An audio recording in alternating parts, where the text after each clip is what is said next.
আপনি জান না এটা আরো 50 কিলোমিটার দূরে গিয়ে সব করেন, টোটাল প্রশিক্ষণই আপনার এখানে হোক না। সমস্যাটা কোথায়? দেশটা যে কিভাবে চলে আমার মাথায় ধরে না। আপনি যে বললেন দিয়াবাড়ির জায়গা ফাঁকা, টান দিলেই তো সে লোকালয় আসতেছে। হ্যাঁ, এরপরে এই প্লেন তেলের কারণে পড়ে যাক, চাক্কা নামে না পড়ে যাক, কোথায় পড়বে? মানুষের উপরে।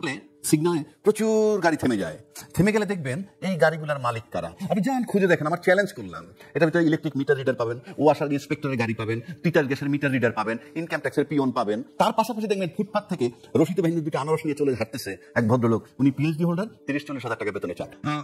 আবহিনা রাজ্জাকি ভাই, আপনার কাছে একটু কথা বলি যে আজকের যে মর্মান্তিক দুর্ঘটনা, এটি ছিল একটি প্রশিক্ষণ বিমানের যে বিধ্বস্ত হলো। প্রশিক্ষণ বিমান বিধ্বস্ত হয়, এটা মাথায় থাকে সবাই, দুর্ঘটনা ঘটতেই পারে। কিন্তু বাংলাদেশের পরিপ্রেক্ষিতে এই প্রশিক্ষণ বিমান বিধ্বস্ত হওয়ার জন্য অনেক ধরনের ঘটনা থাকতে পারে, তদন্ত হবে। কিন্তু রাজধানী শহরের ভিতরে, এবং সবচেয়ে একটা ইনফরমেশন আপনাকে দেই যে আজকের যে ফ্লাইট লেফটেন্যান্ট তৌকির যে বিমানটি পরিচালনা করছিলেন, এটি ছিল তার ট্রেনিং এর শেষ ধাপে, তাকে বলে সলো ট্রেনিং।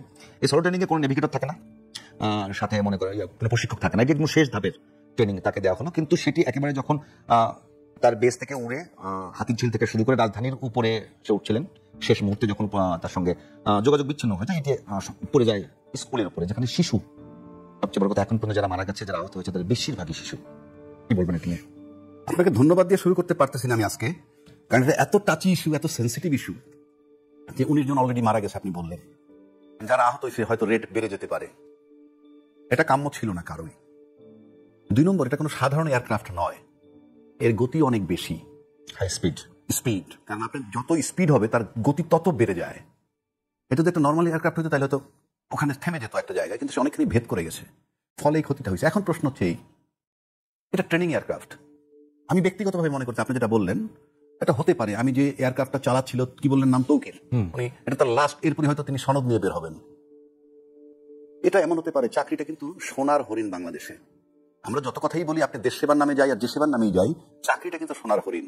এবং আজকে তার যেহেতু লাস্ট ডেট, তার ভিতরে একটা নার্ভাসনেস কাজ করতে পারে, আমার ব্যক্তিগত ওপিনিয়ন, কারণ না এরপরই সে বের হবে। এটা হয়ে থাকলেও যে তার দোষ আমি তাও বলছি না, কিন্তু ঘটনাটা ঘটে গেছে। কিন্তু যারা অথরিটি, যারা এটাকে করেন, এই ট্রেনিং সেন্টার বলেন, ট্রেনিং স্কুল বলেন, ট্রেনিং কলেজ বলেন, ট্রেনিং এয়ারক্রাফট বলেন, আপনি যখন গাড়ি চালানো শিখবেন আপনি তো শুরুতেই রাস্তায় নামতে পারবেন না। আপনি গাড়ি চালাইতে হইলে প্রথমত একটা মাঠে চালাবেন, তাও পাশে একজন লোক থাকবে, অর্থাৎ ট্রেনিং। এটাও ট্রেনিং চূড়ান্ত। আমি বলছি না সে চালানোর জন্য অনুপযুক্ত, কিন্তু আপনার লোকালয়টা কেন? এটা তো আপনার থাকতে হবে একটা দূরের জায়গায়, যেখানে আপনার, আমি বলবো রাষ্ট্রীয়ভাবে এখন থেকে চিন্তা করবে। আপনি কি জানেন যেখানে যতগুলো বাচ্চা মারা গেছে, কিংবা আরো যদি 5-10টা মারা যায়, আল্লাহ মাফ করুক, আর যদি পঙ্গু হয়ে বেঁচে থাকে তাহলে তো জীবন শেষ। আর এখানে কয়টা নেভি অফিসার মারা গেছে, কয়টা এয়ারফোর্সের অফিসার মারা গেছে, কয়টা আর্মি অফিসার, মানে আমি ওই 19 জনের কথা বলছি, ওরাই তো ভবিষ্যৎ। না, এখন পর্যন্ত যারা আহত আছে তারা কিন্তু বেশিরভাগের অবস্থা খুবই খারাপ, মানে খুবই খারাপ, 90% অনেক বেড়ে যেতে পারে, আরো বেড়ে। তার মানে হচ্ছে, আমি বলছি ব্যথাটা কোথায়, যে আমরা কি তাহলে আমরা তো ভবিষ্যতে এয়ারফোর্স অফিসার হারাইলাম, নেভি অফিসার হারাইলাম, আর্মি অফিসার হারাইলাম, যারা আমার এদের থেকে তো আসবে। সুতরাং আমি মনে করি, আমি এটা নিয়ে বিশদ কিছু বলবো না, সিম্পলি বলবো এই ট্রেনিং যে বিষয়টা, এটাকে চূড়ান্ত করে আপনাকে একটু রিমোট এরিয়ায় যেতে হবে, যেখানে লোকালয় নেই। অন্তত আপনি গণবসতির মধ্যে এইরকমই, অবশ্য আমাদের ল্যান্ড কম, জায়গা কম, সেটা আমি মানি, কিন্তু আপনাকে এটা চিন্তা করবো, নাম্বার 1। নাম্বার 2, ব্যথাটা আমি ভুলে যাব যদি আমাদের এয়ারফোর্সের স্লোগান আছে একটা, বাংলার আকাশ রাখিব মুক্ত। যে বাংলাদেশের এখন এমন অবস্থা যে একটা রানওয়ে দিয়েই সব ধরনের বিমান পরিচালনা করতে হয়। 2 নম্বর, উনি যেটা বললেন যে যারা বিভিন্ন স্কুল পরিচালনা করে, ফ্লাইট স্কুলগুলো, তারা কিন্তু বিভিন্ন মানে আরবান এরিয়াতে যে সমস্ত ইয়েগুলো আছে, এয়ারপোর্টগুলো আছে, সেগুলো ব্যবহার করে। শুধুমাত্র সরকারি প্রতিষ্ঠান মানে এয়ারফোর্স তারা এখানে ব্যবহার করলো। ঢাকা শহর তো এমনি বিশ্বের মধ্যে অন্যতম একটি ঘনবসতিপূর্ণ এলাকা, দুর্ঘটনা ঘটতেই পারে, কিন্তু দুর্ঘটনার পরে যে কি ইম্প্যাক্ট করবে সেটা কি আমাদের কর্তৃপক্ষের মাথায় থাকে না? ভাই কি বলবেন একটু, রবিউল ভাই? ধন্যবাদ। না, এটা তো একটা ধরেন মর্মান্তিক দুর্ঘটনা, যা কি এই সম্পূর্ণভাবে শোকাহত। ইতিমধ্যে 19 জন মারা গিয়েছে, 48 জন দেখলাম যে মানে মারাত্মকভাবে দগ্ধ, প্রায় 90% পড়ে গেছে। হ্যাঁ, মারাত্মকভাবে দগ্ধ, 150 মতো আহত হয়েছে। খুবই হৃদয় বিদারী আর কি।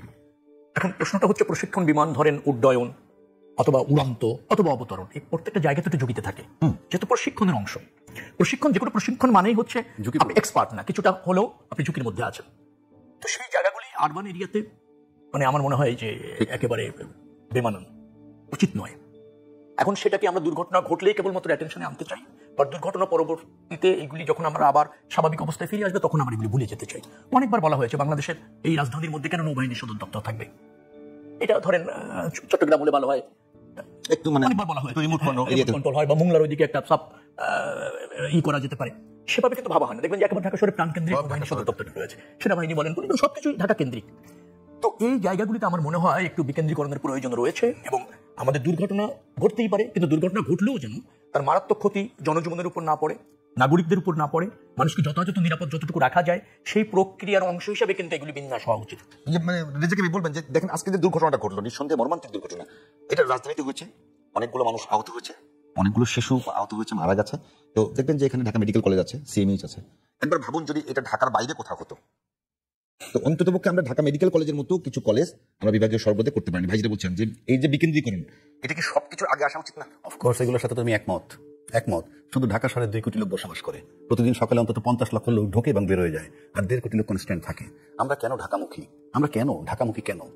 আপনি যদি কল্পনা করেন প্রতিটা ডিস্ট্রিক্ট, আমরা সব হাসপাতাল ঢাকায়, মেডিকেল কলেজ ঢাকায়, ইভেন আপনি এটা বাদ দেন না, ব্যাংকের হেড অফিসগুলো সব ঢাকায়, হেড অফিসে কোনো কাজই নাই। একটা হেড অফিস মুন্সিগঞ্জ, একটা হেড অফিস নরসিংদীতে, সবাই সফিস্টিকেট হতে চায়। পিয়ন চাপরাশি তার সন্তান ইংলিশ মিডিয়ামে পড়বে। You should change your thinking. আপনার লেভেল মতো আপনি চলবেন। যেহেতু ওই যে দুর্নীতি, সবার কাছে আনলিমিটেড টাকা। আপনি পিয়ন, আপনি দেখবেন এই কথাটা একটু ওনার সাথে বলতেছিলাম যে রাস্তায় যখন দেখবেন যে ট্রাফিক সিগনালে প্রচুর গাড়ি থেমে গেলে দেখবেন এই গাড়িগুলোর মালিক কারা। আপনি যান খুঁজে দেখেন। আমার চ্যালেঞ্জ করলাম, এটার ভিতরে ইলেকট্রিক মিটার রিডার পাবেন, ওয়াসার ইন্সপেক্টরের গাড়ি পাবেন, তিতাস গ্যাসের মিটার রিডার পাবেন, ইনকাম ট্যাক্সের পিয়ন পাবেন, অফিসার বাদই দিলাম, এদের সংখ্যা তো বেশি, অফিসার তো সংখ্যায় কম। তার পাশাপাশি দেখবেন ফুটপাথ থেকে রশিদ বাহিনীর দুটো আনারস নিয়ে চলে হাঁটতেছে এক ভদ্রলোক, উনি পিএইচডি হোল্ডার, 30-40 হাজার টাকা বেতনে চাকরি করে। এখন এই লোকগুলোই আন্দোলন করে ঢাকা কেন্দ্রিক, তারা ঢাকায় থাকবে, সবকিছু ঢাকায় থাকবে। কেন? Cut your coat according to your cloth, একটা কথা আছে। প্রত্যেকের ভাবতে হবে তোমার স্ট্যাটাসটা কি, যার যে লেভেলের স্ট্যাটাস তাকে সেই চিন্তা করতে হবে। আর যেটা বললো বিকেন্দ্রীকরণ, আপনি সব ডেভেলপ করেন, স্কুল কলেজ সবই ঢাকায় হবে কেন? মেডিকেল কলেজ, ইউনিভার্সিটি, 6 তলা একটা বিল্ডিং ইউনিভার্সিটি হয়ে গেল। কথার কথা বলছি, এগুলোকে আপনি বিরাট ওয়াইড চিন্তা করতে হবে। এখন যদি বলি রাজনীতিবিদরা, ওরা চিন্তা করবে, রাষ্ট্রের চিন্তক, কিন্তু চিন্তা করতে হলে, রাষ্ট্র নিয়ে চিন্তা করতে হলে রাষ্ট্রবিজ্ঞানী বলতে he may be a political person, কিন্তু রাষ্ট্রবিজ্ঞানী লাগবে। মানে রাষ্ট্র নিয়ে বুঝতে হবে, রাষ্ট্রটাকে বুঝতে হবে।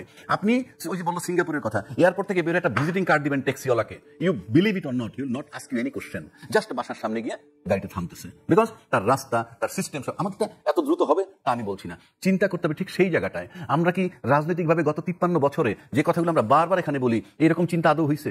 হয় নাই। আমি দায়িত্ব নিয়ে বলছি হয় নাই। সুতরাং আপনি এবং আমি এটাও বলি, আমার একটা জিনিস মনে আছে, প্রথম আলোতে একটা মিটিং, একটা রিপোর্টার ছিল বেশ কিছুদিন আগে, কি যেন যে কি মামলা নিয়ে সরকারের লয়াররা কিছু করছে না। এই প্রথম আলোর এই রিপোর্টের ভিত্তিতে সাথে সাথে মন্ত্রী পরিষদ মিটিং এ বসে যায়। আরে ভাই, একটা রিপোর্ট হইলি মিটিং এ বসে দিতে হবে, তোমার প্রস্তুতি কি, মিটিংটা কি, রিপোর্টটা কি? কথা বলছি, দেশটা যে কিভাবে চলে আমার মাথায় ধরে না। কেন আমি বলি, আমি যেমন একটা প্রফেশনে আছি, আমি কিন্তু আমার ফিল্ডটা জানি, ওই ফিল্ডে কি হয়, ভুক্তভোগীদের অবস্থা কি। এমন অনেক মামলা আছে 11 বছর পর হিয়ারিং এ যাচ্ছে, কোনো লয়ার পক্ষে পাওয়া যাচ্ছে না, পরে খোঁজ নিয়ে দেখা গেল 7 বছর আগে 2 পক্ষ আপোষ করে ফেলছে, বাট কেস ইজ পেন্ডিং। আপনি জিনিসটা বোঝার চেষ্টা করেন যে যখন লিস্টে আসলো তখন খোঁজ নিয়ে জানা গেল 2 পক্ষ, অর্থাৎ তারা ফেড আপ হয়ে গেছে, এই টাইম কনজিউম করতে করতে একটা জায়গায় গিয়ে ফেড আপ হয়ে গেছে, মানে জাস্ট তখন কম্প্রোমাইজ করে ফেলছে। আমার ওই জায়গাটায় যেতে হবে যে এটা প্রথম হইলো আপনাকে চিন্তায়, যেমন সৎ আর অসৎ, চিন্তায় সৎ, চিন্তায় অসৎ। চিন্তা করে আগে অসৎ কাজটা করব, কাজ করার পর কিন্তু মানুষ সৎ অসৎ চিন্তা করে না। কাজে আপনার মাথায়, আমি দায়িত্ব নিয়ে বলছি, মাথায় সৎ চিন্তা থাকতে হবে। যে যত বড় কথাই বলুক, কারো মাথায় সৎ চিন্তা নাই। সৎ চিন্তা আপনার ভিতরে যতক্ষণ না আসবে, আপনি আপনার দেশের মঙ্গল করতে পারবেন না, সে যে লেভেলের যে ব্যক্তি হন। চিন্তায় সৎ থাকতে হবে এবং এটা দেখে অন্যদেরকে অ্যাকসেপ্ট করতে হবে। আপনি যদি উপজেলা সিস্টেমটা আমি আজকে আসি, কি ক্ষতি ছিল উপজেলাটায়? ক্ষতিটা কি ছিল? প্রত্যেকটা উপজেলাতে একটা করে ছোট্ট ছোট্ট উপশহর হয়েছিল, বিচার একটা আদালতের নাম। এখন বলবেন ওইখানে দুর্নীতি বেশি হয়। যে দুর্নীতি বলতে যাবো, কোন জায়গায় হয় না, কোন জায়গাটাই হয় না? 1 নম্বর। 2 নম্বর, আপনি মনে করেন আজকে হাইকোর্ট বিকেন্দ্রীকরণ যেটা করছিল শেষে, আবার আলোচনা চলছে, এটার বিরোধিতাও করতে চাই, কিন্তু ব্যক্তিগতভাবে আমি এই বিকেন্দ্রীকরণের পক্ষে। কেন? রংপুর থেকে একটা লোক যখন ঢাকায় মামলা করতে আসে, তার আসা যাওয়ার খরচে তার অর্ধেক দিয়ে ওখানকার লোকাল লয়ার দেশে মামলা করতে পারবে, আর ঢাকায় আসলেই লাখ লাখ টাকা লাগতেছে। আমি নিজের চোখে দেখেছি, একটা মামলার কথা বলি, একজনকে ফি দিছে এবং সেই লয়ার আমাকে বলছে, ফি দেওয়ার পর তারা একটু দূরে ফ্লোরে বসে মুড়ি আর চিড়া খাচ্ছে, অর্থাৎ টোকাইয়া টাকা এনে সব টাকাগুলো তারা দিয়ে।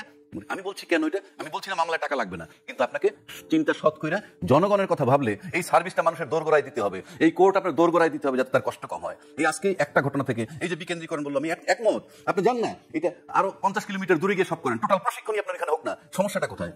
আপনি যে বললেন দিয়াবাড়িতে জায়গা ফাঁকা, টান দিলেই তো সে লোকালয় আসতেছে, হ্যাঁ, ওটা থেকে উঠলেই তো লোকালয়।